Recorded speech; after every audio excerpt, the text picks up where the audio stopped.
Zapata, and this podcast is entitled Education with an Edge, the podcast that's about all things related to children, because we feel that that's what matters and that every child does matter. And a big part of my podcast, Jose, is just engaging with the community about ways and resources and organizations that they can get involved with to help at-risk youth. And so first of all, let's just start off, and could you please just tell me a little bit about yourself and tell our audience a little bit about yourself?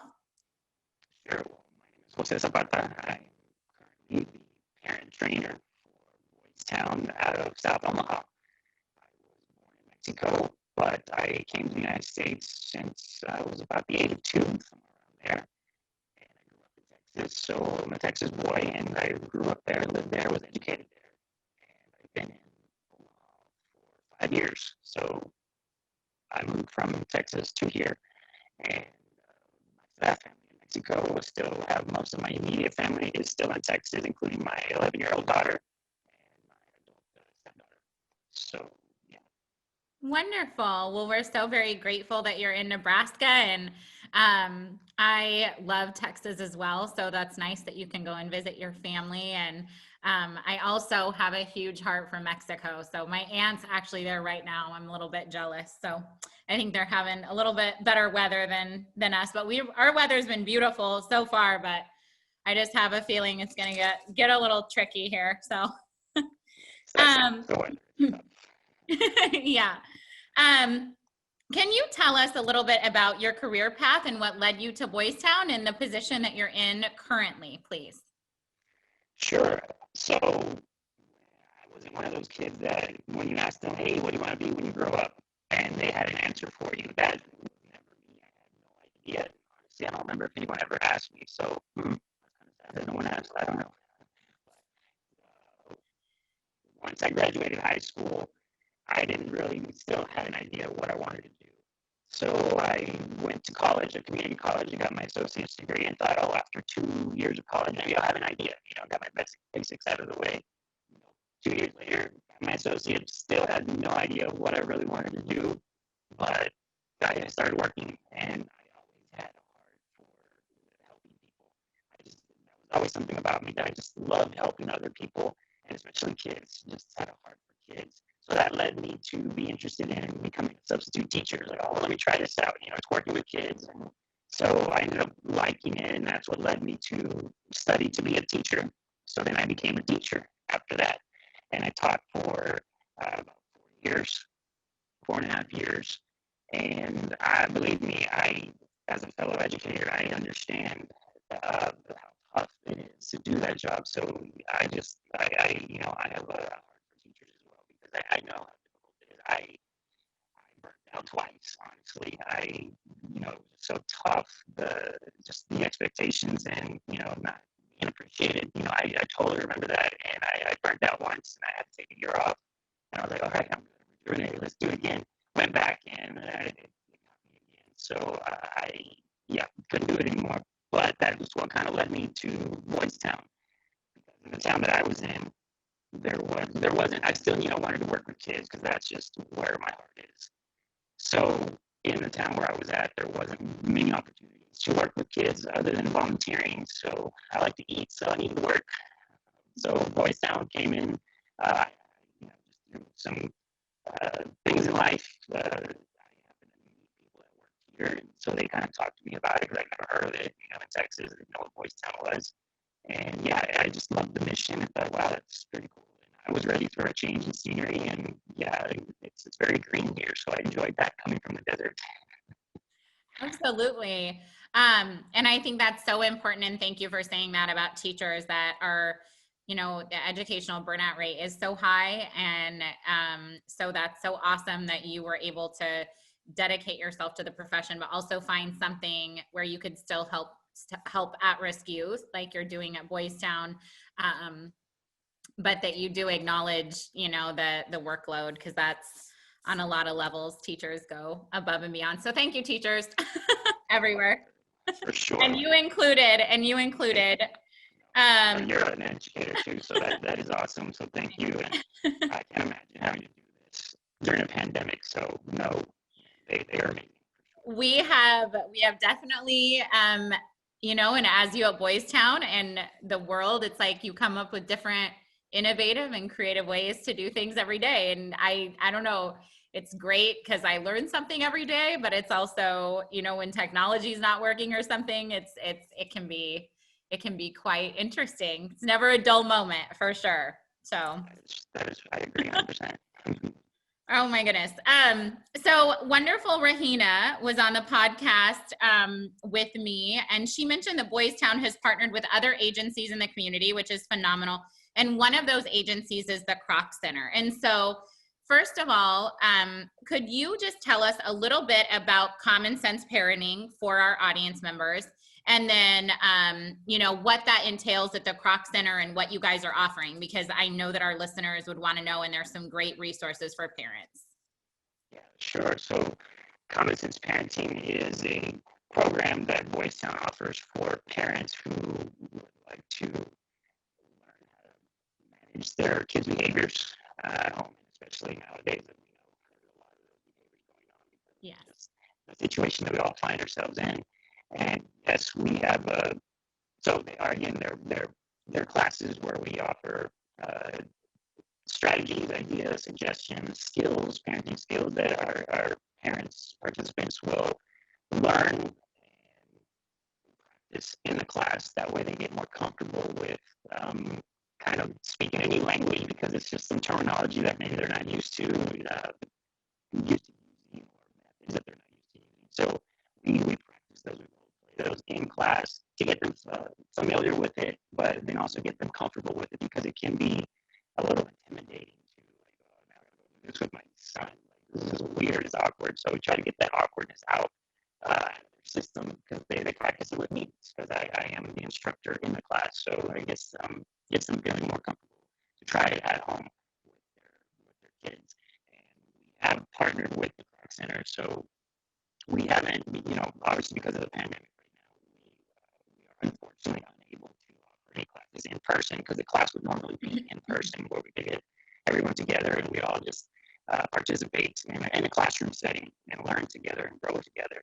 But so right now we are only offering them online, and that's been an adventure because in March when we launched for the first time in Boys Town's history online learning through the Common Sense Parenting program, and it's been a roller coaster, but it's been great because we noticed that there was still a need, especially with just the situation.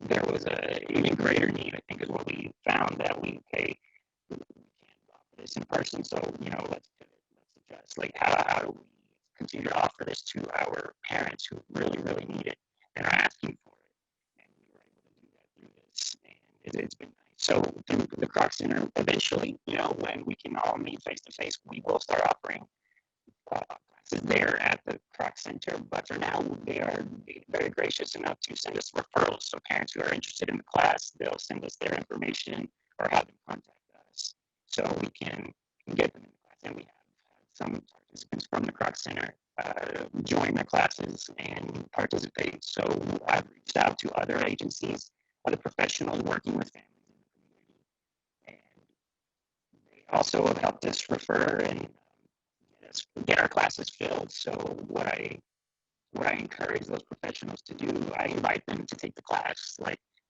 what better way to learn about the class than to be a participant in it and learn as the families learn with them, grow with them. And if they have kids of their own, maybe things that they're working with and struggling with like the behaviors, like we offer some tips and suggestions on how to deal with that. So that makes them a better advocate for us. Like, so now they can go to their parents, their families that they work with and say, hey, look, these are the benefits of going through this class because I took it myself. So I encourage I have invited professionals to take it, and they've enjoyed it. And again, they're better advocates because of it. And you'll recognize this name, Melissa. Melissa Steptis, a good friend of yours, yes? Yes. Yes, so she came to me and asked me, so she's our development director, and she came to me and she's like, oh, what information can I give to kind of, advertise the classes? I'm like, well, why don't you just come to the class and join, and, then you can come up with your own, way to advocate it, your own message.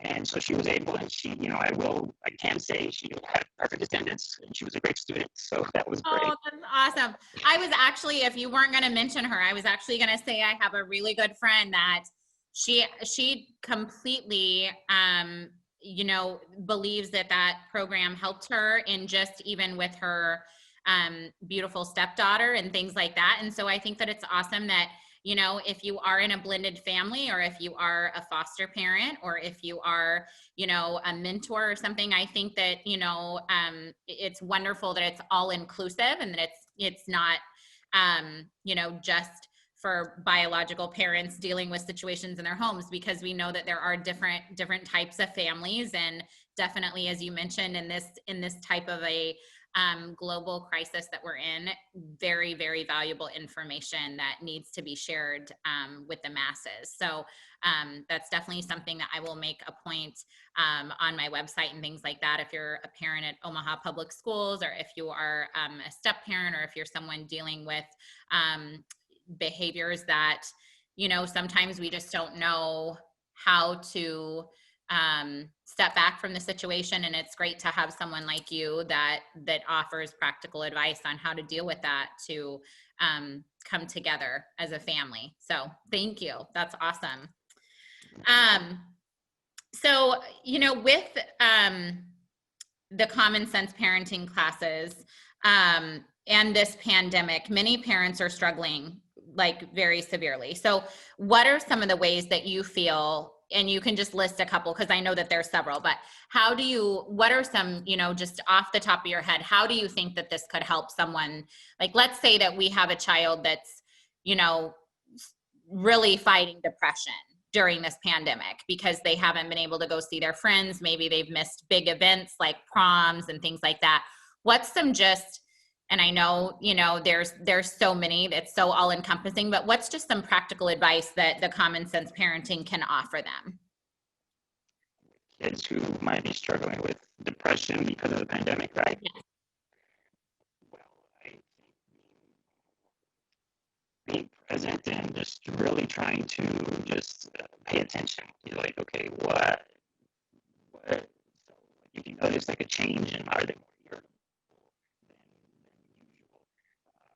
Are they more quiet, more reserved? Are they, not participating with the family? Not, maybe they don't come to family dinner together, or even more teenagers are teenagers and they don't want to hang out with us to begin with, right? But when you notice a change, it's like, wait, that's new, that's different. So I think just being very, very cognizant of these changes, and any extreme changes that you might see, just really try to pay attention to those things, because they're not always are they where they're these blatant, very explosive behaviors, which those are easy to spot, like, hey, something's going on here. But when they're quiet, and then maybe we're reserved, or not participating with the family, that's what we kind of miss those. It's like, the quiet kids in your classroom, you know that, like, the one child who's always up out of the seat, like, hey, yeah, we're all over him. But that quiet one is like, oh wow, I really need to pay attention to that one. So I think just noticing those changes, and just really trying to pay attention, like, okay, is something going on? Do I need to, I just try to have conversations with them, just ask. Like, I think being open and saying, um, hey, times are tough. It's stressful right now. I'm feeling it too. How are you feeling? Just ask that question.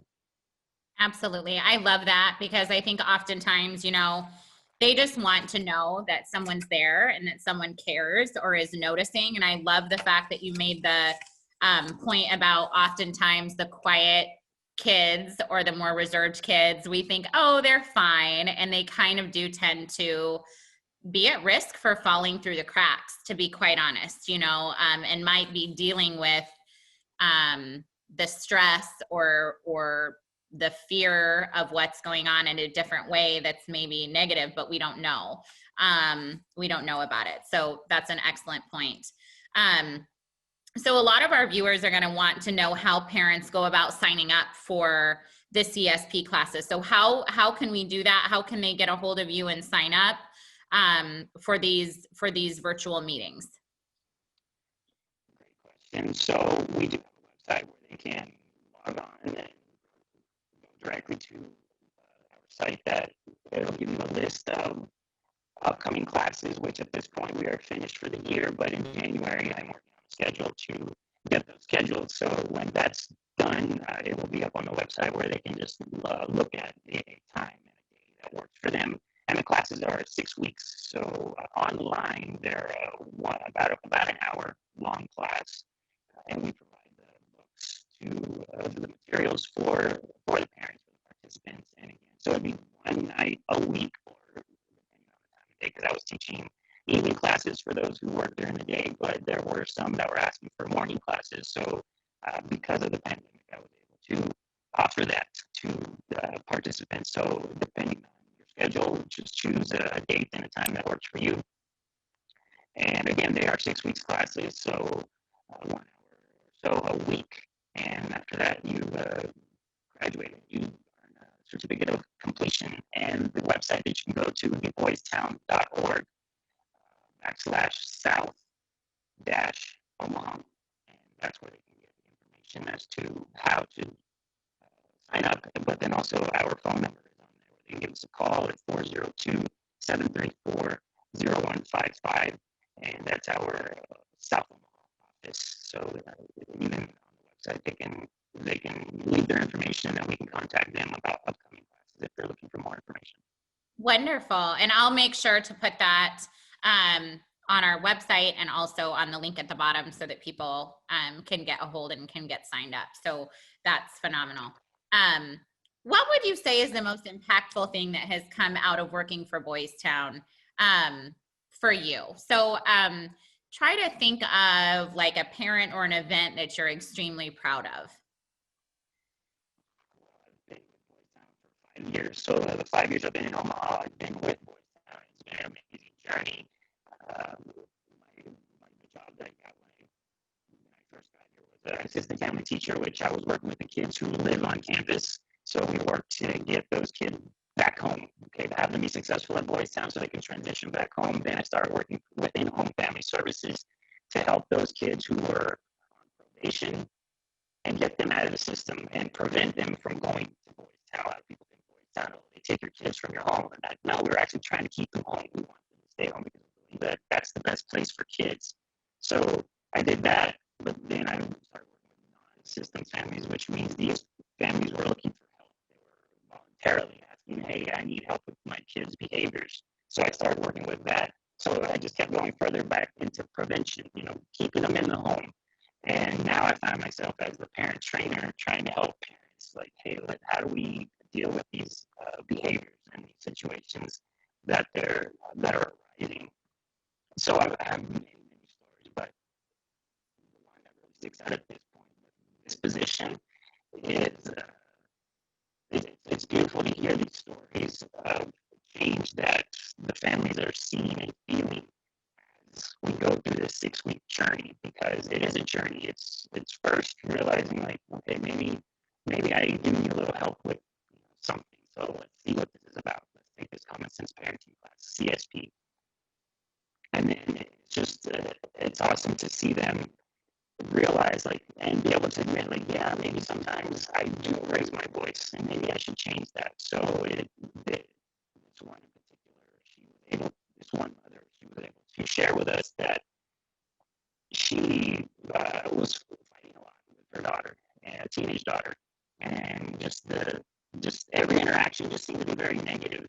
And so just in talking with her, and I kept reminding her, like, okay, well, maybe let's focus on some positive. So let's have some positive interactions as opposed to let's just focus on the negative, And so she took those suggestions in consideration, and she started implementing it and just started praising her daughter more often. And before the 6 weeks was over, before we completed the session, she said, you'll never believe what happened. She said that my daughter just out of nowhere came up and gave me a hug, which hadn't happened in months. And I was like, oh, that is amazing. It's so awesome. But it just goes to show you that she, the mom, made the decision, like, okay, what can I do to help this? Because she was just kind of didn't have a clue what to do. And through our program, through the suggestions and what she learned in class, she was able to make that connection with her daughter, which was amazing. I love that story. And those victories are, I'm sure, what make you continue to have purpose to do what you do. And I also love that it was the mother's initiative, that she switched the way maybe that she was thinking. And it made all the difference in the situation to a more positive aspect. So that's a wonderful story. Um, how can people support you and the work that Boys Town is continuing to do to help families like the one that you just mentioned?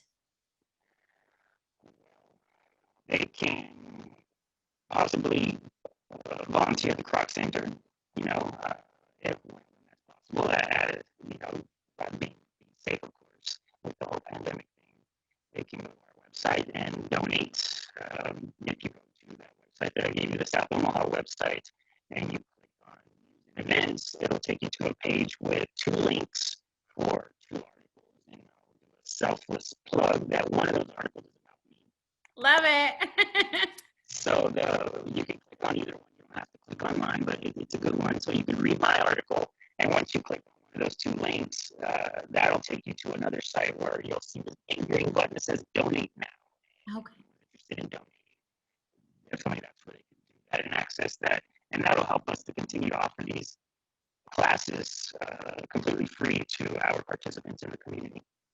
I love that. And I've had the opportunity, the Croc Center, and obviously due to COVID, I know that they've limited the amount of people and things, but it's a beautiful facility. It's a really awesome place.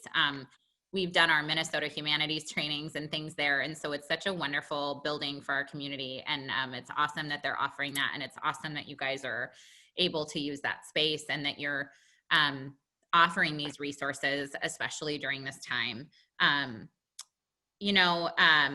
Another thing that I just want to mention real quick is, how can people connect with you and basically support you and the Boys Town mission?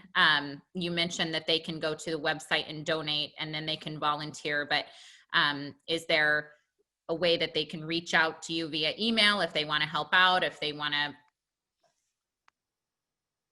to? So the best way would be to most likely give us a call at our South Omaha office. Again, that's the 402-734-0155. And that office is located on 25th Street at 4612 South 25th. It's right behind that Wells Fargo, right across the street from South Omaha or South High.